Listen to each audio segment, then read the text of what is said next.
எல்லோருக்கும் வணக்கம். இன்னைக்கு வீக்லி எக்ஸ்பைரி மார்க்கெட் வந்து 550 பாயிண்ட் வந்து சென்செக்ஸ் வந்து டவுன்ல தான் முடிஞ்சிருக்கு. ஆல்மோஸ்ட் ஒரு 2 செக்டார தவிர Nifty metals and Nifty financial செக்டார தவிர ரிமைனிங் இருக்கக்கூடிய எல்லா செக்டார்லயுமே இந்த செல்லிங் பிரஷர்ஸ் வந்து பார்த்திருக்கோம். குறிப்பா ஐடி செக்டார்ல அதிகமா செல்லிங் பிரஷர்ஸ் வந்து இருக்குது. இந்த ஆந்த்ரோபிக் எஃபெக்ட்க்கு அப்புறமே குளோபல் லெவல்ல இருக்கக்கூடிய ஐடி ஸ்டாக்ஸ் எல்லாமே தொடர்ந்து இன்னுமே சரிஞ்சுட்டு தான் இருக்கு. இதுல முக்கியமா இந்திய பங்குச் சந்தையில இன்னுமே கடும் வீழ்ச்சியில தான் இருக்குது. ஓகே. சோ இன்னைக்கு மார்க்கெட் முக்கியமா ஃபால் ஆனதுக்கு IT sector, TCS, Infosys, Wipro, tech Mahindra இந்த மாரி எல்லா பங்குகள்லயுமே 4%ல இருந்து 6% வரைக்கும் இந்த ஃபால் வந்து இருந்தது. இதுல ஐடி ஸ்டாக்ஸ்ல அதிக அளவு ஃபால் ஆனது HCL டெக்னாலஜி வந்து இன்னுமே அதிகமா ஃபால் ஆயிருக்கு. இதுல பினான்சியல் ஸ்டாக்ஸ் இப்போதைக்கு private banks, Nifty financial stocks வந்து ஓரளவுக்கு ட்ரெண்டிங்ல வந்து இருக்குது. ஓகே. ஸோ மெட்டல்ஸும் இதுக்கு அடுத்து வந்து மெட்டல் ஸ்டாக்ஸ். இது 2 தான் இப்போதைக்கு ஒரு அப் ட்ரெண்ட்ல இருக்கீங்க.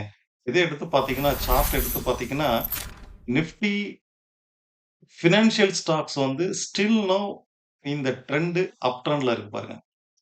ஒரு ஒரு ஒரு ஸ்ட்ராங்கான மொமெண்டம்ல அப்சைட் பிரேக் அவுட் ஆகி ஸ்டில் நவ் 52 வீக் ஹைல தான் ட்ரேட் ஆயிட்டு இருக்கு. Nifty financial stocks. ஓகே. இந்த செக்டார் வந்து ஸ்ட்ராங்கா இருக்குது. 1. இதுக்கு அடுத்து வந்து மெட்டல் ஸ்டாக்ஸ். மெட்டல் வந்து தொடர்ந்து அப் ட்ரெண்ட்ல தான் இருக்குது. Public sector banks. இந்த 3 செக்டார தவிர ரிமைனிங் இருக்கக்கூடிய பெரும்பாலான செக்டார் அதுலயும் குறிப்பா ஐடி வந்து ஒரு மேஜரான ஒரு சப்போர்ட் லெவல்ல இருக்குது. இத பார்த்தீங்கன்னா தெரியும். உங்களுக்கு வீக்லில எடுத்து பார்த்தீங்கன்னா, மல்டி இயர் சப்போர்ட்ல ஐடி ஸ்டாக்ஸ் வந்து தொடர்ந்து ஃபால் ஆயிருக்கு பாருங்க.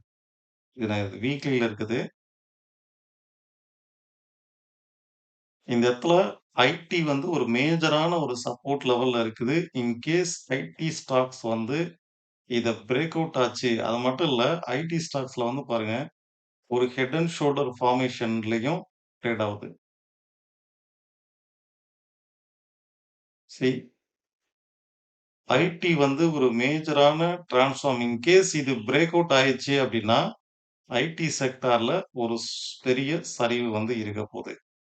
ஓகே. ஸோ இந்த ஒரு head and shoulder formation down சைட்ல பிரேக் அவுட் ஆச்சு அப்டின்னா, ஐடி செக்டார் வந்து இன்னுமே ஒரு பெரிய டிராஸ்டிக்கான ஒரு ஃபால் வந்து சந்திக்க நேரிடும். இந்த ஐடி ஸ்டாக்ஸ் ஃபால்ல ஓரளவுக்கு ரெக்கவர் ஆகி போறது வந்து இன்ஃபோசிஸ் தான். இதுல அதிகமா ஃபால் ஆயிருக்குது, அதிகமா பாதிக்கப்படுறது வந்து HCL டெக்னாலஜி, டிசிஎஸ் இந்த மாரி ஸ்டாக்ஸ்லாம் இன்னுமே ஸ்ட்ராங்கா ஃபால் ஆயிட்டு இருக்கு. இந்த ஆந்த்ரோபிக் எஃபெக்ட்னாலயோ, வாட்டெவர் த ரீசன் அதிகமா செல்லிங் பிரஷர்ல இருக்குது. HCL டெக்னாலஜி, டிசிஎஸ்லாம் வந்து அதிகமா செல்லிங் பிரஷர்ல இருக்கு. மைல்ட் ஒரு ரெக்கவரி ஜோன்ல இருக்கிறது இன்ஃபோசிஸ். ஃபைன். குளோபல் மார்க்கெட்ட பொறுத்தளவுக்கு யுஎஸ் உடைய ஜாப் டேட்டாஸ் வந்து நேத்திக்கு ரிலீஸ் ஆச்சு. எக்ஸ்பெக்ட் பண்ணத விட பாசிட்டிவா இருந்தது. ஸோ இது வந்து ஒரு டாலர் இண்டெக்ஸ வந்து ஸ்ட்ரெங்தன் பண்ணும். ஸோ இது டைரக்ட்டா கோல்ட், சில்வர்ல வந்து ரிஃப்ளெக்ட் ஆகும். அதுல ஒரு செல்லிங் பிரஷர் வந்து இருக்கிறதுக்கு சான்ஸ் இருக்கு. குளோபல் மார்க்கெட்ட பொறுத்தளவுக்கு இது வந்து யுஎஸ் மார்க்கெட்ட பொறுத்தளவுக்கு இது ஒரு பாசிட்டிவான ஒரு விஷயம். பட் டெக் ஸ்டாக்ஸ்ல தொடர்ந்து அந்த செல்லிங் பிரஷர் இருந்துட்டு தான் இருக்கு. குளோபல் S&P வந்து ஸ்டில் நவ் ஒரு 10% வரைக்கும் ஃபால் ஆயிருக்கு. யூரோப்பியன் மார்க்கெட்ட பொறுத்தளவுக்கு ஒரு மிக்ஸடான ஒரு ரேஞ்ச்ல தான் ட்ரேட் ஆயிட்டு இருக்குது. இந்தியாவ பொறுத்தளவுக்கு நிஃப்டி 20 நேத்திக்கு நம்ம பார்த்திருந்தோம். 26,000ங்கிறது ஒரு மேஜரான ரெசிஸ்டன்ஸ் ஜோன். இதுக்கு மேல பெரும்பாலும் சஸ்டெயின் ஆக மாட்டேங்குது. 26,000த்துல இருந்து 26,300 இந்த ஜோன்ல இருந்தே மார்க்கெட் வந்து இதுக்கு மேல சஸ்டெயின் பண்ண முடியல. ஸோ நேத்திக்கு நம்ம டெக்னிக்கல்லயும் கிளியரா வந்து பார்த்திருந்தோம். மார்க்கெட் ஒரு திருப்பத்துல இருக்குது. ஒரு ரெசிஸ்டன்ட் ஜோன்ல இருக்குது. லாஸ்ட் ஒரு 3 மந்த்தாவே இந்த ஒரு ரெசிஸ்டன்ட் ஜோன்ல தான் ட்ரேட் ஆயிட்டு இருக்கு அப்படிங்கிறத தான் பார்த்தோம்.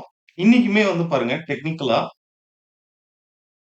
ஃபர்ஸ்ட் பாயிண்ட் மார்க்கெட் வந்து இந்த 26,000க்கு பிலோல தான் மார்க்கெட் வந்து ட்ரேட் ஆகுது. 2வது வந்து இதுல 15 மினிட்ஸ் டைம் ஃப்ரேம்ல இதுவரைக்கும் சைட்வேஸ் மார்க்கெட்ல இருந்தது. கிளியரா இன்னைக்கு மார்க்கெட் ஓப்பன் ஆகும்போதே டவுன் சைட்ல வந்து பிரேக் அவுட் ஆயிருக்கு. லாஸ்ட் ஒரு 2 டூ 3 டேஸா இந்த ஒரு சைட்வேஸ் மொமெண்டம்ல தான் ரைஸ் ஆயிட்டு இருந்தது. ஓகே. ஸோ இது வந்து டவுன் சைட்ல பிரேக் அவுட் ஆயிட்டு இன்னைக்கு என்டையர் டே ஃபுல்லாவே டவுன் சைட்ல தான் நடந்திருக்கு. ஸோ ஹியர் ஆஃப்டர் நமக்கு நெக்ஸ்ட் சப்போர்ட் வந்து இந்த சப்போர்ட் தான் வரும். அதாவது ப்ரீவியஸா இருக்கு பார்த்தீங்களா? இந்த கேப் 25,700ங்கிறது நமக்கு நெக்ஸ்ட் சப்போர்ட்டா இருக்கும். ஸோ இதுவரைக்குமே மார்க்கெட் வந்து ரீச் ஆறதுக்கு பாசிபிலிட்டீஸ் இருக்கு. ஒரு ஒரு ஒரு ரேஞ்ச் பவுண்ட் மார்க்கெட்ல தான் ட்ரேட் ஆயிட்டு இருக்கு. 25,700க்கும் 26,000க்கும் இன் பிட்வீன்ல ரைட் நவ் நிஃப்டி வந்து ட்ரேட் ஆயிட்டு இருக்குது. ஸோ இதுல ஓரளவுக்கு பாசிட்டிவா இருக்கிறது bank Nifty. Okay. Bank Nifty நேத்திக்கு கிளியரா எக்ஸ்பிளைன் பண்ணியிருந்தேன். மார்க்கெட் வந்து ஓவரால் பாசிட்டிவா இருந்தா கூட, இன்ட்ராடேவ பொறுத்தளவுக்கு இது வந்து ஒரு ரேஞ்ச் பவுண்ட் மார்க்கெட்டு. நம்ம கண்டக்ட் பண்ணக்கூடிய online class and direct class next batch வந்து பிப்ரவரி 16th வந்து ஸ்டார்ட் ஆகும். டிஸ்கிரிப்ஷன்ல வந்து லிங்க் இருக்கு. அத கிளிக் பண்ணி நீங்க என்ரோல் பண்ணி இது வந்து இந்த மாரி ஒரு ரேஞ்ச் பவுண்ட் மார்க்கெட்ல தான் ட்ரேட் ஆகுது. ஸோ மோஸ்ட் ப்ராபபிலி 60,800 இந்த ரேஞ்ச்ல இருந்து மார்க்கெட் திரும்பவும் ஃபால் ஆகலான்ட்டு. ஸோ கரெக்ட்டா இந்த ரீஜியன்ல டாப்ல போயிட்டு அகைன் மார்க்கெட் வந்து இன்னைக்கு சைட்வேஸ் டவுன் ட்ரெண்டா தான் ட்ரேட் ஆயிட்டு இருக்கு. இன்னுமே இந்த செல்லிங் பிரஷர் கன்டின்யூ ஆறதுக்கு பாசிபிலிட்டீஸ் இருக்கு. மார்க்கெட் இன்னொரு வந்து வீடியோல நடக்குது. பார்க்கலாம். பட் நன்றி, இந்த வணக்கம். ரீஜியன்ல